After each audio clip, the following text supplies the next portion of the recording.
So this is the car after it's all running fine. Um, I'm not the best mechanic in the world, but at least it runs now, and I just need to have. Last things I need to do would be new shock absorbers, tune up the suspension, re-grease what I can, if not replace some tie rods, and that's all pretty simple work. It's not easy, but it's pretty simple, not too challenging. Well, let's just go ahead and summarize all the things that I've done to the car, or I should say, what work that I took out. I'm gonna be I'm in a parking lot here, so it's probably gonna be loud. So let's start on the left passenger side of the car, right up here. That there is a Mopar ignition. Ain't nothing special about it, just the 4-point, and then it got the ballast resistor. So I really do need to hook it up the right way and put it in a nice place and bolt it down and stuff. I got it all up there jerry rigged, and I gotta cover back up my wires. Really don't need them. Moving forward, right immediately forward, those of you who are familiar with Mopars will recall, or may recall, that on the 80s when they had the smog engines, that there was an air pump to pump air into the exhaust, which was supposed to help the catalytic converters burn the unburned fuel. So if you know what I'm talking about, you should be able to spot them and how they're not there, where those hoses were and where that pump was. But if you're unfamiliar, then we'll go ahead and show it here. Right here, this little thingamabob right here, where my hand is, right there, that is so that way you can help burn the air in the catalytic converter, the unburnt fuel and stuff. Moving forward, I did put a new alternator on there, but you live and you learn. The old one, probably nothing was wrong with it, I just didn't know what I was doing, so I replaced it. What can you say? But the problem's fixed now. You live and you learn, no hard feelings. So I got a new alternator. The problem that I was having was couldn't get my battery to charge and keep a charge. Well, I need to have another clip there, but this is the one. This ignition cord is, or not ignition cord, let me just call this the wire, is the one that I need to have go to the battery, and this one does as well. Anyways, it's all black magic for somebody who is trying to learn and understand. I done away with the charcoal canister that was here. That's unnecessary. I also done away with the AC hoses because I don't need them.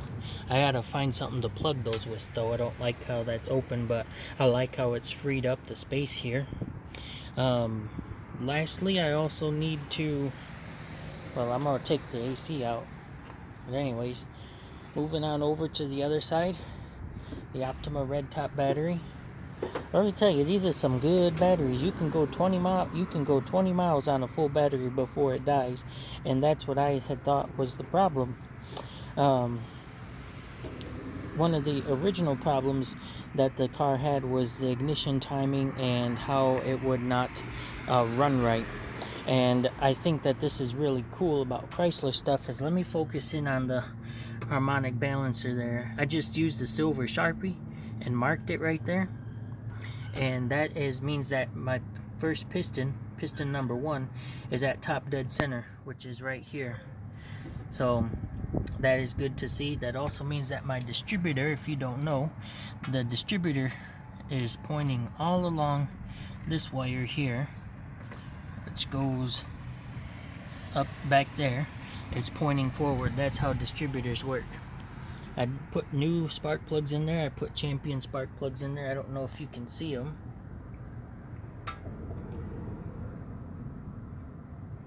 Yep, Champion spark plugs. And then there's the other hose for that smog business.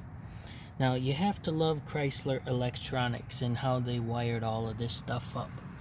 Is all of these wires and how many splices there are, it's unreal. It's asinine, really. Well, aside from that hectic, underneath there is a Holley 2280, 2240 2-barrel carburetor, and I had to get some new springs and stud for it, you know, for the throttle linkage. Runs perfectly smooth. This part right here is cruise control, and now the cruise control does work, but I'm not gonna fiddle with it. I'm actually gonna remove it, because this engine one day is gonna come out of here. And then here's the rat's nest of wires that I also gotta clean up and tie back up together. But that's pretty much about it. You need to do the wiper linkage back there too. That needs to be taken care of. Yeah, that's really about it. Car runs very smooth. And then my headlights, I know you saw lots of videos about them, or you know, quite a few pictures if you follow me.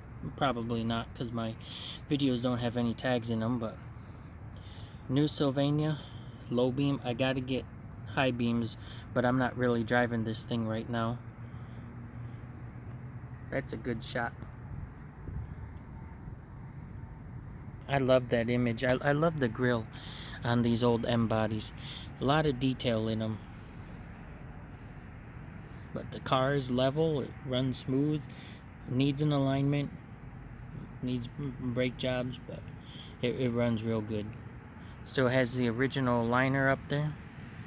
A lot of original stickers too. Let me see if I can't get back into the trunk. Well, my trunk is open. I left it open. Well, I can throw this Duralast box away. I don't need that. But this is what a standard Mopar trunk should look like. You have your box of parts, which is back there. I have 3 distributor caps. I need to get headers instead of a manifold, because I got MSD spark plug wires. They're from my dad's 360. My toolbox, jack stands, jack, spare tire. It doesn't have air in it, but at least it's there. I gotta figure out how to get my wipers working, and that means taking the steering column off, and the cover off, I should say. Some more antifreeze. Gotta keep you have to keep a gas can in here, because you really never know what's gonna happen. The pump that I took off, the air pump, here's the original vacuum advanced distributor. But the vacuum pump that I took off was this thing. And all it does is just pump air into the exhaust. So pretty much about it, really. Now this is how I know it's a Texas car. Is Torado, San Antonio, Town Park, Plymouth. Car used to have a vinyl top. Used to have a gray vinyl top, but it came off. And whoever took it off must have put some time and effort into scraping the stuff off, because when you take it off, like this right here, you know, it leaves all of that stuff. And it's not up there, it's just smooth. Interior, my Matthews hat, my Haynes manual, some towels and stuff.